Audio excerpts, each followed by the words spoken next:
Tonight, an update on the woman from our last show, the one with stage 4 terminal cancer, cut off from life-saving treatment by Obamacare. Hello and welcome to Justice. I'm Judge Jeanine Pirro. Thanks for being with us tonight. And also, a computer hacker will join us with a dire warning. Healthcare.gov could already be compromised. But first, he did it again.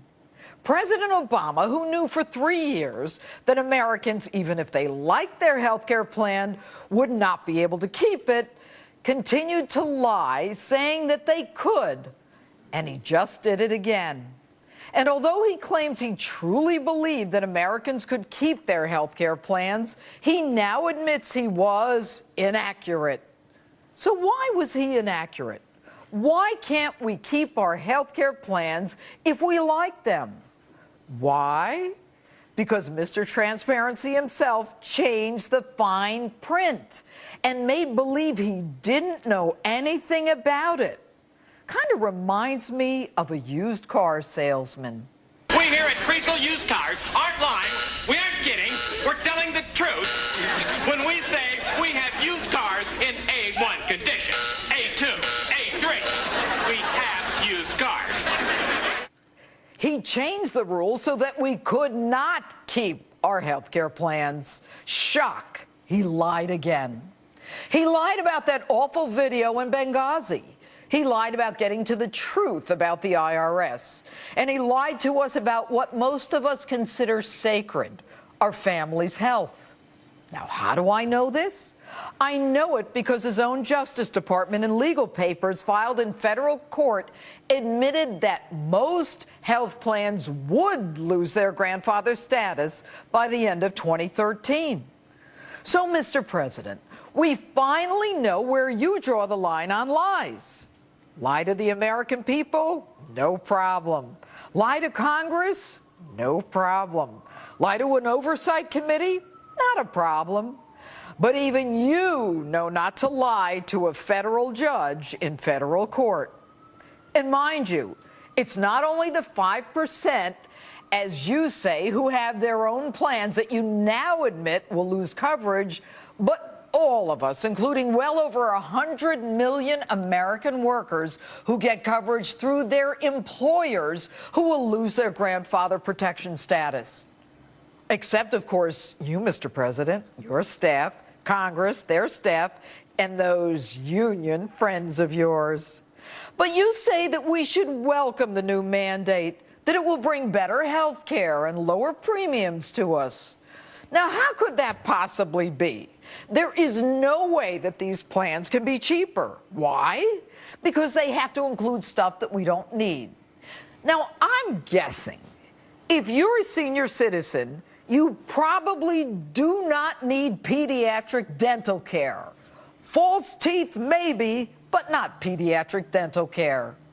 And I'm guessing that if you're a gay man, you probably don't need labor room and delivery benefits. And if you're a postmenopausal woman, I'm guessing you probably don't need maternity benefits. Maybe a few fans or air conditioners, but not maternity benefits. And the depths that you, Mr. President, went through to perpetuate this lie is only outdone by the ineptitude of your administration to even make good on your signature legislation. Now, what do I mean by that? How do you spend more than $600 million on a website that doesn't work?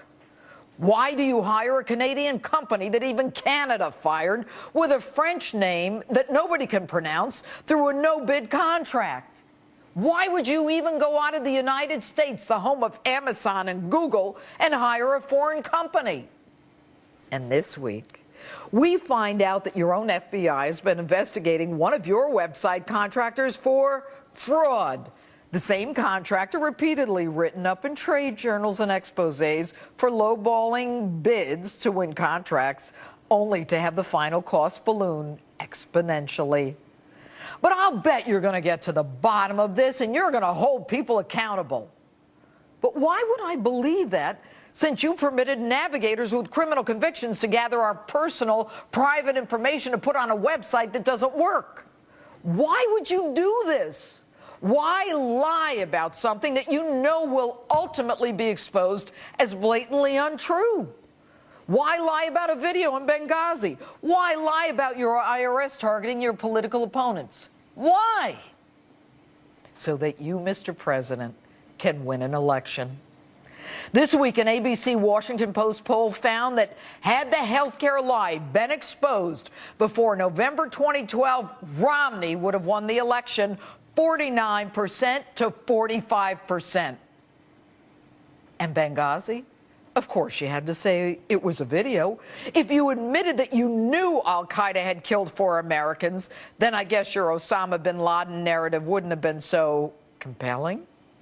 And if the IRS hadn't targeted your political enemies during your election, which, by the way, was pretty close, we might also have had a completely different result. So now that you've been forced to admit the lie, even your own party is panicked. They are scared. The sycophants who touted your health care bill, including Senator Mary Landrieu, Congressman Nick Rahall, they're jumping ship. What to do going forward?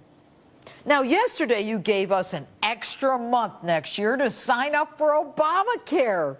You say it's good news for consumers because we'll have more time to learn about the plans before enrolling. You know, my dad, rest in peace, always told me there are 2 reasons for doing things: a good reason and the real reason. The real reason? The 1 month would move the start of the 2015 enrollment and the inevitable increase in premiums to after the 2014 midterm elections. Now, isn't that special? Mr. President, with all due respect, you have done nothing but pull the wool over Americans' eyes in your relentless pursuit of power. Whether it was a nuclear option this week in the Senate or trying to convince the American public that we couldn't have saved those 4 Americans that we now know were begging for help in Benghazi. You came into office claiming you would give the American people the most transparent administration in history. That's one of the few things that maybe you didn't lie about. Except the transparency is about you. You are the one who's transparent, and Americans now see right through your lies.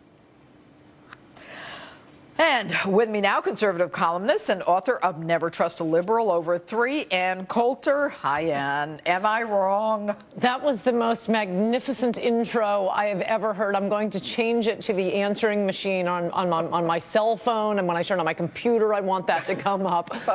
No, you're completely right. And when you say, in addition to lying in order to win an election, one of the things, you know, the New York Times describes Obama's lies about how you can keep your health care. But when he was campaigning for Obamacare, he misspoke. No, it not only was a lie, it was an intentional, absolutely necessary lie, because even with the sleazy parliamentary maneuvers, Congress would not have been able to pass Obamacare without that lie, without Obama and the Democrats all repeating that lie over and over again.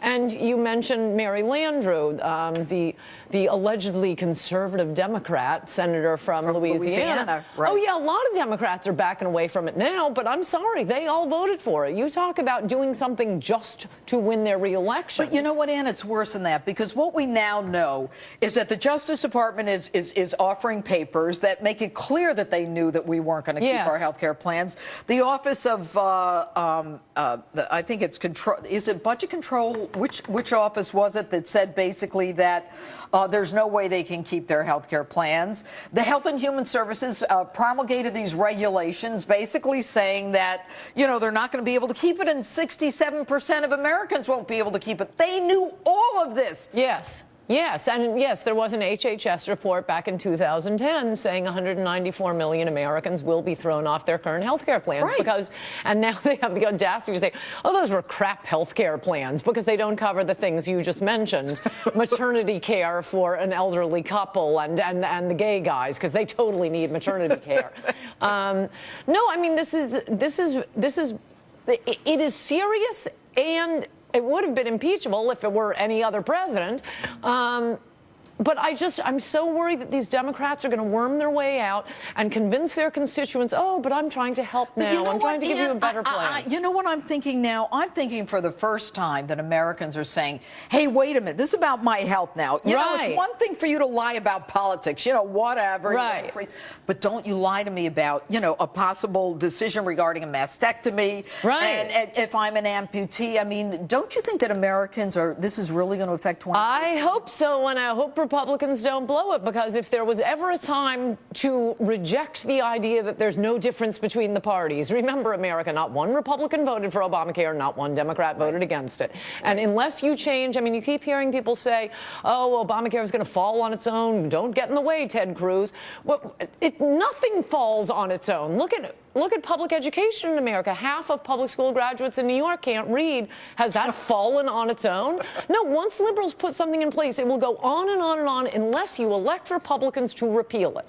All right, Ann Coulter, always good to be with you. Thank you.